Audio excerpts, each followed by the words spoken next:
വിദ്വേഷ പരാമർശം തുടർന്ന് പ്രധാനമന്ത്രി നരേന്ദ്രമോദി. കോൺഗ്രസ് അധികാരത്തിൽ വന്നാൽ സർക്കാർ കരാറുകളിലും മുസ്ലിങ്ങൾക്ക് സംവരണം ഏർപ്പെടുത്തും എന്നാണ് പുതിയ ആരോപണം. കോൺഗ്രസ് ഹിന്ദുക്കളെ തമ്മിലടിപ്പിക്കാൻ ശ്രമിക്കുകയാണെന്നും നരേന്ദ്രമോദി ഗുജറാത്തിലെ തെരഞ്ഞെടുപ്പ് റാലിയിൽ പറഞ്ഞു. ശ്രീനാഥ് ചന്ദ്രൻ മുംബൈയിൽ നിന്നുണ്ട് വിവരങ്ങളുമായി. ശ്രീനാഥ്, വീണ്ടും ഈ അധിക്ഷേപ സ്വഭാവമുള്ള പരാമർശങ്ങൾ ആവർത്തിക്കുന്നതാണോ, വിദ്വേഷ പരാമർശങ്ങൾ ആവർത്തിക്കുന്നതാണോ നമ്മൾ കാണുന്നത്? ഗുജറാത്തിലെ നടത്തിയ ഈ തെരഞ്ഞെടുപ്പ് റാലിയിൽ എന്താണ് പ്രധാനമന്ത്രി പ്രസംഗിച്ചത്?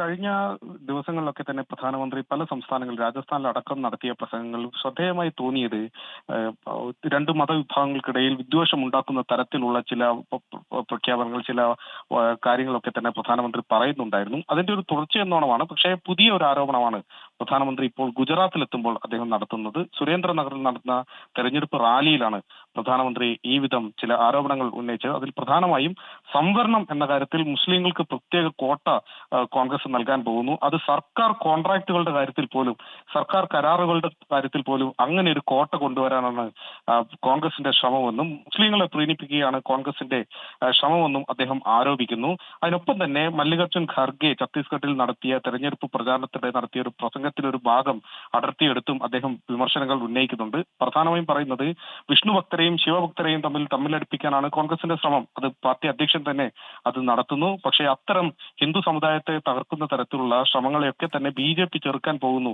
എന്ന് അദ്ദേഹം പറയുന്നു. മുഗളന്മാർ പോലും ശ്രമിച്ചിട്ട് നടക്കാത്ത കാര്യമാണ് കോൺഗ്രസ് നടത്താൻ ശ്രമിക്കുന്നതെന്നൊരു ആരോപണം അദ്ദേഹം ഉന്നയിക്കുകയും കൂടി ചെയ്തു. ഗോപികൃഷ്ണൻ. ശരി, ശ്രീനാഥ് ചന്ദ്രൻ ആണ് മുംബൈയിൽ നിന്ന് വിവരങ്ങൾ നൽകിയത്.